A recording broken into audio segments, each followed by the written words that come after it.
እሺ ሰዎች የምንሰራው ስራ የሚመቻችሁ ከሆነና በምላሹ ደግሞ እናንተኛም በትንሹ ማገዝ ከፈለጋችሁ ቻናላችንን ሰብስክራይብ ይህን ቪዲዮ ደግሞ ላይክ አድርጉት። ታሪካችን የሚጀምረው በሀገረ አሜሪካ ቺካጎ ከተማ ውስጥ የሚኖሩትን በቁጥር ደርዘን ሊሞሉ ጥቂት የቀራቸውን የነ ፒተርን ቤተሰቦች እያሳየን ነው።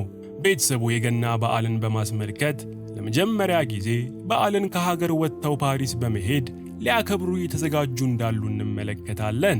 የቤተሰቡ አባወራ ፒተርና ሚስቱ ኬትም ከወለዷቸው ልጆች ውስጥ ኬቨን የተባለው የመጨረሻው ልጅ አመፀኛ ሲሆን ያን ምሽትም ኬቨን ከወንድሙ በዝ ጋር በምግብ ምክንያት ይጣላና መደባደብ በመጀመሩ ራት እየበሉ የነበሩት በሙሉ ተበጥብጠው ቁጭ ይላሉ። በዚህም ጥፋቱ ምክንያት የኬቨን እናት ኬት ኬቨንን ቆጥ ላይ ወጥቶ ብቻውን እንዲተኛ ትፈርድበትና ኬቨንም ብቻውን ወደ ቆጥ ይወጣል። ሌሊት ላይም አካባቢው ላይ የነፈሰ ከባድ ነፋስ የኤሌክትሪክ ገመድ በመበጠሱ እነ ኬቨን ቤት ያለውን በኤሌክትሪክ የሚሰራ ዲጂታል ሰዓት ያቋርጠውና ለጠዋት የተሞላው አላርም ሳይጮህ ያድራል። በዚህም ምክንያት ጠዋት ላይ ቤተሰቡ ከእንቅልፋቸው በጣም አርፍደው ይነቁና ወደ ፓሪስ የሚወስዳቸው አውሮፕላን እንዳያመልጣቸው ሁሉም በመጣደፍ ዕቃቸውን ሰብስበው ኤርፖርት የሚወስዳቸውን መኪና ይጠራሉ። ከመሄዳቸውም በፊት የኬቨን አክስት ሄዘር ሁሉንም ልጆች እንድትቆጥር ታዛ መቁጠር ስትጀምር አንድ መኪናው ጋር የቆመን የጎረቤት ልጅን በስህተት ኬቨን መስሏት በመቁጠር ለእናትየው ኬት ሁሉም ልጆች እንደተሟሉ ትናገርና ቤተሰቡ በሁለት መኪና ታጭቀው ጉዟቸውን ይጀምራሉ። እነ ኬትም ኤርፖርት ደርሰው ልባቸው እስክትፈነዳ ድረስ በመሮጥ አውሮፕላኑ ከመነሳቱ ከጥቂት ደቂቃዎች በፊት ስለደረሱበት ሁሉም አውሮፕላን ውስጥ ገብተው በረራቸውን ይጀምራሉ። በመረሳት ምክንያት ቤት የቀረው ኬቨንም ከእንቅልፉ ዘግይቶ ይነሳና ጭር ያለውን ቤት ተመልክቶ የእናቱና የአባቱን ስም ቢጣራም አቤት የሚለው ሰው ያጣል። በዚህም ወቅት ኬቨን ቤተሰቦቹ ረስተውት ፓሪስ እንደሄዱ ገብቶት በማዘን ፈንታ በጣም በመደሰት እንዲሁም የተከለከለን ነገር ሁላ በማድረግ ነፃነትን በደንብ ማጣጣም ይጀምራል።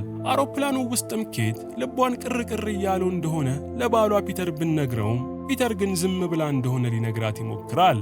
በመሃል ግን ኬት ኬቨንን ቆጥ ላይ እንዳለ ረስተውት መምጣታቸው ትዝ ይላትና ልቧ ትርክክ ብሎ የምታደርገውን ታጣለች።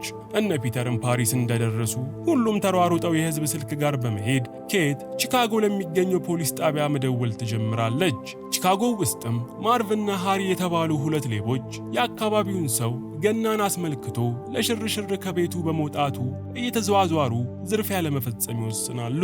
ወዲያውኑም የነ ኬቨን ቤት መብራት ጠፍቶ ያዩና ማንም እንደሌለ በማሰብ ሰብረው ሊገቡ ሲሉ ኬቨን ጥላቸውን አይቶ የቤቱን መብራት ፈጥኖ በማብራት ሁለቱንም አስደንብሮ እንዲሸሹ ያደርጋቸዋል። ከቆይታ በኋላ ግን ኬቨን ወንድ ሆኜ እንዴት ሌባ ፈራለው በማለት ሌቦቹን ወንድ የሆነ ይምጣ እያለ መፎከር ሲጀምር በአስፈሪነታቸው የሚታወቁት ጎረቤቱ ማርሊ ከፊቱ መጥተው ይጋረጡበታል።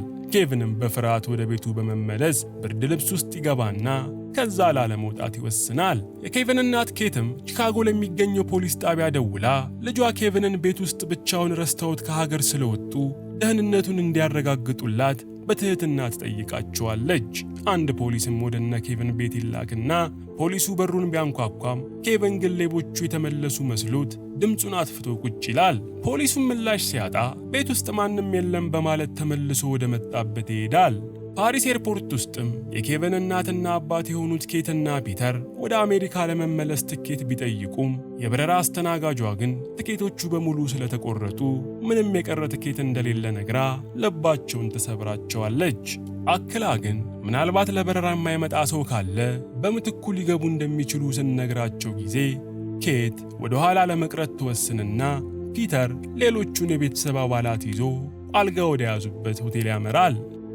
ቺካጎ ውስጥ ደግሞ ኬቨን ሲታጠብና ሲታጠን ከቆየ በኋላ የወንድሙ በዝመኝታ ቤት በመግባት ወንድሙ መደርደሪያ ላይ ያስቀመጠውን ገንዘብ ለመስረቅ ሲሞክር መደርደሪያው በሙሉ ተንዶ የወንድሙ በዝን ክፍል ያተረማምሰዋል።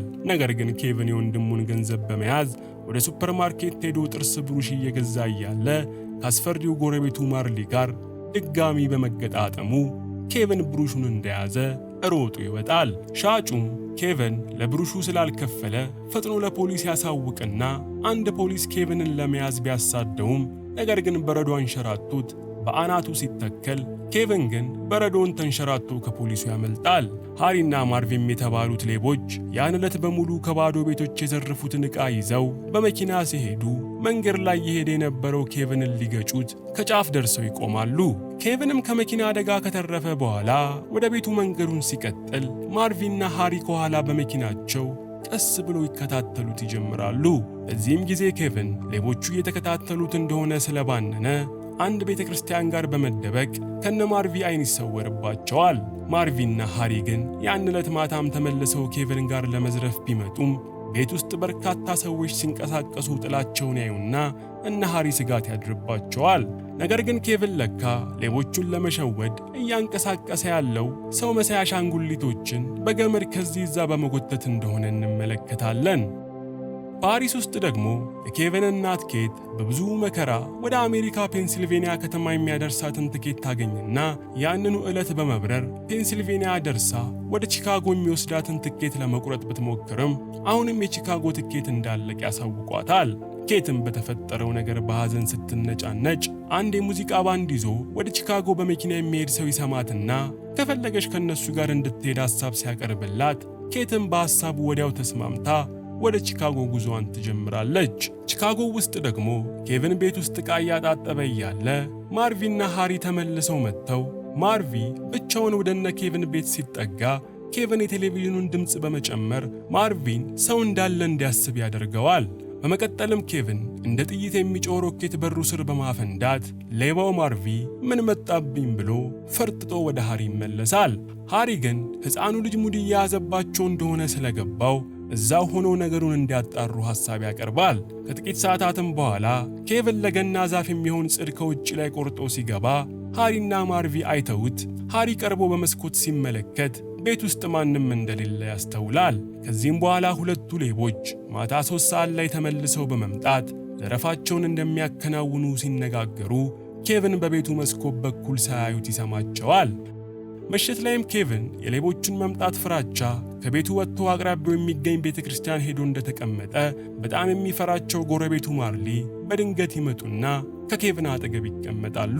ጎረቤቱ ማርሊም ኬቪንን በግድ እየወተወቱ ማውራት ከጀመሩ በኋላ ግን ማርሊ ቀለል ያሉ ሰው እንደሆኑ ኬቪን ተረድቶ አብሯቸው መጫወት ይጀምራል። የኬቪን ጎረቤት ማርሊም ቤተክርስቲያን የመጡት መዝሙር እያቀረበች ያለችው የልጅ ልጃቸውን ሊያዩ እንደሆነና ምሽት ስለሆነ ብቻዋን ወደ ቤት እንዳትሄድ ሊጠብቋት እንደሆነ ለኬቪን ያጫውቱታል። ኬቪንም ይህንን እንደሰማ እሱም ቤቱን መጠበቅ እንዳለበት ስለተሰማው ፈጥኖ ወደ ቤቱ በመመለስ የሌቦቹን ሕይወት የሚያከብዱ የተለያዩ ወጥመዶችና ሴራዎችን ሲተበትብ ከቆየ በኋላ በመጨረሻ ምራቱን እየበላ ሌቦቹን ሊጠብቅ ይወስናል። ነገር ግን ገና አንድ ጉርሻ እንኳን ሳይጎርስ ሌቦቹ በመምጣታቸው ኬቪን የፕላስቲክ ጥይት የሚጎርስ ክላሹን ይዞ ወደ በሩ ያመራል። በመቀጠልም በሩ ስር ባለ ቀዳዳ በኩል ጠመንጃውን በማሾለክ ሃሪ የተባለውን ሌባ በትረ መኮንኑ ላይ ይመታውና ሃሪ በስቃይ መጮህ ሲጀምር ማርቪ ደግሞ በበሩ ቀዳዳ ምን እንዳለ ለማየት አናቱን ሲያሾልክ እሱንም ግንባሩን ብሎ ከባድ አዙሪት ውስጥ ይከተዋል። ከዚህም በኋላ ሃሪ በጀርባ በር በኩል ለመግባት ሲሞክር ኬቪን ቀደም ብሎ ደረጃው ላይ ውሃ አፍስሶበት ወደ በረዶነት ስለተቀየረ በረዷማ ደረጃው ሃሪን ሰማይ ላይ አድርሶ ክፉኛ ይፈጠፍጠዋል። ማርቪን በበኩሉ በሌላ ደረጃ ለመግባት ሲሞክር እሱም የሃሪ ዕጣ ገጥሞት ክፉኛ ወድቆ ይፈጠፈጣል። ነገር ግን ማርቪ እንደምንም ብሎ በቤቱ ግምጃ በር በኩል ይገባና መብራት ማብሪያ መስሎት ገመድ ሲስብ ገመዱ ላይ ታስሮ የነበረ ትኩስ ካውያ ፊቱን መጥቶት ማርቪን ያልተሟሸ ምጣድ ያስመስለዋል። በዚህም ጊዜ ውጭ ላይ ያለው ሃሪም በንዴት የፊት ለፊቱን በር በርግዶ ለመግባት ሲሞክር ኬቪን አስቀድሞ የበሩ እጀታ ላይ ያንጠለጠለው የጋለ ብረት እጁን የገሃነም በር የያዘ እስኪመስለው ድረስ ጥብስ አድርጎት ሃሪን ከፍተኛ ስቃይ ውስጥ ይከተዋል። ውስጥ ላይ ደግሞ ማርቪ የቤዝመንቱ ደረጃው ላይ በፈሰሰው ማስቲሽ አማካኝነት ጫማውና ካልሲው ሁሉ ተጣብቆ አልቆ በባዶ እግሩ በትግል እየወጣበት ባለበት ቅጽበት ደረጃው ላይ የነበረ ሹል ሚስማር እግሩን ይጠረቁሰውና ማርቪ እንደ ጅብ አጓርቶ በጀርባው ይወድቃል። ሃሪም በብስጭት የበሩን ትኩስ እጀታ ገፍቶ ቢገባም በሩ ላይ የነበረ የሲሊንደር ጋዝ እሳት አናቱን ስለለበለበው ሃሪ ዘሎ በረዶው ውስጥ በመቀበር መላጣውን ረስረስ ሲያደርግ ይቆያል። ከዚህ በኋላ ግን ሃሪ በቁጣ ገንፍሎ ቤቱን በርግዶ በመግባት ኬቪንን ሲያፈላልገው ሳያስበው ፊቱ ላይ የሚጣበቅ ላስቲክ ነገር ጋርዶት እሱን እያስለቀቀ ሳለ ኬቪን የትራስ ላባ ፊቱ ላይ በትኖበት ፈጥኖ ሌላ ክፍል ይሄዳል። ማርቪን በመከራ ቤት ቢገባም ነገር ግን ሳያስበው የተሰባበረ ጠርሙስ ላይ በመቆሙ እግሩን እንዳልነበር አድርጎ ይሸረካክተዋል። ከዚህም በኋላ ሁለቱም ኬቪንን ደረጃው ላይ አይተውት ለመያዝ ሲሯሯጡ ከስር የተቀመጡ አንሸራታሽ መጫወቻዎች ሁለቱንም ሰማይ አድርሰው ያፈርጧቸዋል። ሁለቱም ከወደቁበት ተነስተው ኬቪንን ሊይዙት ሲሞክሩ ኬቪን ሁለቱንም በቀለም ጣሳ ግንባራቸውን ብሎ ይዘረጋቸውና እሱ ግን ባዘጋጀው ገመድ አማካኝነት ተንጠላጥሎ ዛፍ ላይ ወደ ተሰራች እንጨት ቤት ይገባል። እልህ የተጋቡት ሌቦቹም ኬቪንን በመከተል ገመዱ ላይ ቢወጡም ኬቪን ግን ገመዱን ቆርጦ ከግድግዳው ጋር ካላተማቸው በኋላ እሱ የጎረቤታቸው ቤዝመንት ውስጥ ሮጦ ይገባል። ኬቪንም ሀገራማን ብሎ ከጎረቤቱ ቤዝመንት ሽኩክ ብሎ ሲወጣ ሃሪና ማርቪ ያገኙትና እንደ ፍየል ስጋ ግድግዳ ላይ አንጠልጥለውት እንዴት እንደሚበቀሉት መወያየት ይጀምራሉ። ሌቦቹም እርቃኑን አድርገን ሳማ ላይ አንደባለን ዋጋውን እንስጠው እየተባባሉ እያለ የኬቪን ጎረቤት ማርሊ ደርሰው ሌቦቹን አናታቸውን በማለት ራሳቸውን ያስቷቸዋል። ከዚህም በኋላ ፖሊስ በአካባቢው ደርሶ ሌቦቹ በቁጥጥር ስር ይውሉና ኬቪንም በሰላም ወደ ቤቱ ይገባል። ይህ በሆነ በቀጣዩ ቀን ኬቪን ከእንቅልፉ ተነስቶ የቤተሰቦቹን ፎቶ በናፍቆት እያየ ሳለ እናቱ ኬት በር በርግዳ ገብታ ኬቪንን መጣራት ትጀምራለች። ኬቪንም የእናቱን ድምፅ ሲሰማ እንደ ወፍ እየበረረ ከእናቱ ጋር ተቃቅፎ ትንሽ እንደቆየ አባቱ ፒተርና መላው ቤተሰቡ እሱን ጥለው ፓሪስ መቆየት ስላልቻሉ ወደ ቤታቸው ይመለሱና ኬቪንን በደህና ስላገኙት እጅግ በጣም ደስ ይላቸዋል። በመጨረሻም ኬቪን በመስኮት በኩል ጎረቤቱ ማርሊንና የልጅ ልጁን ተቃቅፈው እያያቸው እያለ መኝታ ክፍሉን የዘበራረቀበት በዝ የተባለው ወንድሙ ክፍሌን ምን አባክ አድርገው ነው በማለት ሲቀውጠው እያየን ታሪካችን ያልቃል።